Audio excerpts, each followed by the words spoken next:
అందరికీ నమస్కారం.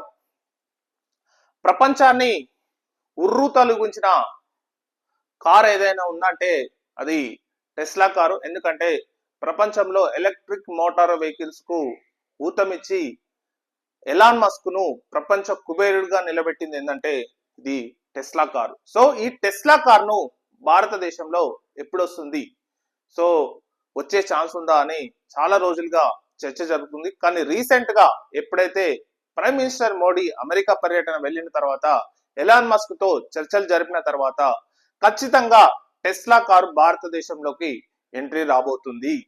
దీనికి సంబంధించి టెస్లా 15 రకాల జాబులకు నోటిఫికేషన్ కూడా ఇచ్చింది, అది లింక్డ్ఇన్ లో. సో లింక్డ్ఇన్ లో టెస్లా నోటిఫికేషన్ కూడా ఇచ్చింది, వాళ్ళకు ఈ జాబ్స్ కావాలి మాకు అని చెప్పి నోటిఫికేషన్ ఇచ్చింది. సో దానికి రిక్రూట్మెంట్ జరుగుతుంది.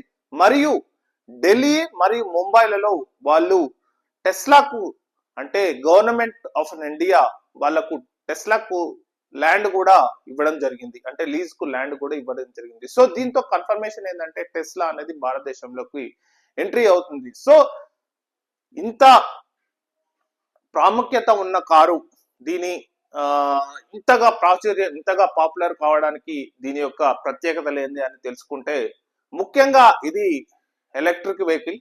మేజర్ గా 2008 లో స్టార్ట్ అయింది. దీని ఫౌండర్ వచ్చేసి ఎలాన్ మస్క్.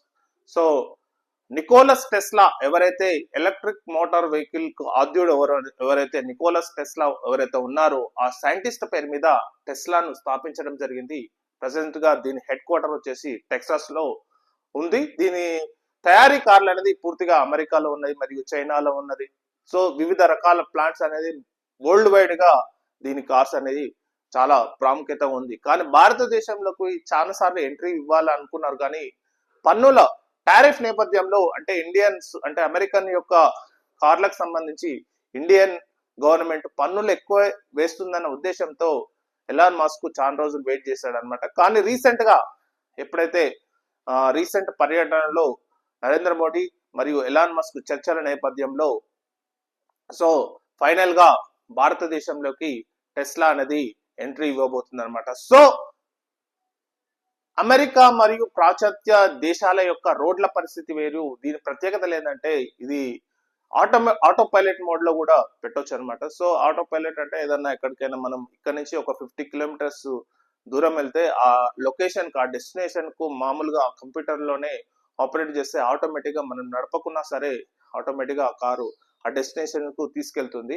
ప్లస్ ఇంకోటి ఏంటంటే పార్కింగ్ కూడా డైరెక్ట్ మనం పార్కింగ్ అందులో ఆప్షన్స్ ఉంటుంది అనమాట. పార్క్ ద కార్ అని వస్తే ఆ ప్లేస్ లోకి పార్క్ కూడా చేయగలుగుతుంది అనమాట. ఇవన్నీ ఆటోమేటిక్ గా చేస్తుంది. సో మామూలుగా ఇప్పుడు మామూలుగా అమెరికన్ రోడ్లు కానీ వేరే దేశాల్లో రోడ్లు ఎలా ఉంటాయి అంటే ఒక సిస్టమేటిక్ గా ఉంటాయి. సో సిస్టమేటిక్ అంటే ఒక లైన్ ఆఫ్ కంట్రోల్లో ఆ రోడ్లు ఉంటాయి కాబట్టి అక్కడ దానికి పర్ఫెక్ట్ గా టెస్లా కార్ అనేది సెట్ అవుతుంది. సో ఇక్కడ ఉన్న ప్రెసెంట్ గా మన రోడ్లకు హైదరాబాద్ లో కానీ సపోజ్ ముంబై కానీ ఢిల్లీ కానీ ఇక్కడ ఉన్న నగరాల రోడ్లకు టెస్లా కార్ అనేది ఎంతవరకు యాప్ట్ అవుతుంది అనేది అందరిలోని ఉన్న ఆలోచన అనమాట. సో ప్రెసెంట్ గా మేబీ దీనికి మాత్రం ఒకవేళ సక్సెస్ఫుల్ గా అయితే మాత్రం దీనికి ఎందుకు ప్రపంచంలో చాలా మంది ఈ టెస్లా కార్ ను లైక్ చేస్తున్నారు, ఇష్టపడుతున్నారు, కొంటున్నారు, ఎందుకంటే దీనికి ఏ మాత్రం ఒకసారి కారు తీసుకున్న తర్వాత మధ్య మధ్యలో ఖర్చు అనేది ఏ మాత్రం ఉండదు. ఎందుకంటే వేరే వాళ్ళు అంటే మేము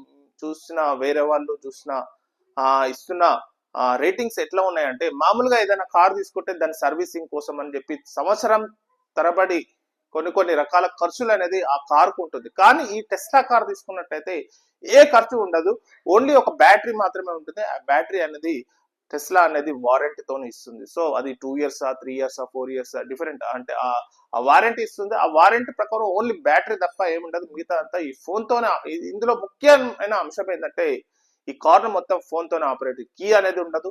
సో మనం జస్ట్ సెల్ ఫోన్ తీసుకుంటే సెల్ ఫోన్ లో ఓపెన్ ఉంటుంది, అది ఇంకా మొత్తం ఆపరేట్ అనేది సెల్ ఫోన్ తోనే నడిపించవచ్చు. సో దీనికి ఒక ఏటీఎం కార్డు లెక్క ఒక చిప్ టైప్ కార్డు ఇస్తారు. సో ఆ కార్డుతో కూడా మనం మొత్తం చేసుకోవచ్చు. దీనికి సంబంధించిన ఎలక్ట్రిక్ సంబంధించిన వాటిని ఇన్స్టాల్మెంట్ కానీ ఇవన్నీ వాళ్ళే టెస్లానే ఏర్పాటు చేస్తుంది అనమాట. సో అది అమెరికాలో కానీ వివిధ రకాల దేశాల్లో కానీ చాలా సక్సెస్ఫుల్ అయిపోయింది. మొన్నటి వరకు రీసెంట్ వరకు టెస్లా ప్రెసెంట్ గా టెస్లా షేర్ వచ్చేసి $337 ఉంది ప్రజెంట్ ఈ రోజుకు టెస్లా షేర్ వచ్చి. అంటే చాలా ఈ మధ్య కాలంలో 15% హైక్ అయిపోయింది టెస్లా షేర్. ఎందుకంటే ఎప్పుడైతే ట్రంప్ వచ్చిండో ట్రంప్ నుంచి టెస్లా షేర్ అనేది హైక్ అవుతుంది. సో ఈ ఈ ఈ ఈ కాలంలోనే ఈ సమయంలోనే టెస్లా అనేది ఇండియాకు వస్తుంది. సో ఈ ఏ మోడల్స్ వస్తాయి అంటే టెస్లాలో చాలా మోడల్స్ ఉంటాయి. సో ఏ మోడల్స్ వస్తున్నాయి, సో ఎంత రేట్ ఉంటుంది, ఇండియా టాక్సెస్ విధానం ఎట్లుంటది, ఇవన్నీ మనం త్వరలోనే చూడబోతున్నాం. కానీ ఒకటి మాత్రం ఖచ్చితంగా చెప్పొచ్చు, టెస్లా మాత్రం ఇండియాలోకి మాత్రం ఎంట్రీ ఇవ్వబోతుంది. సో ఇది. Thank you very much.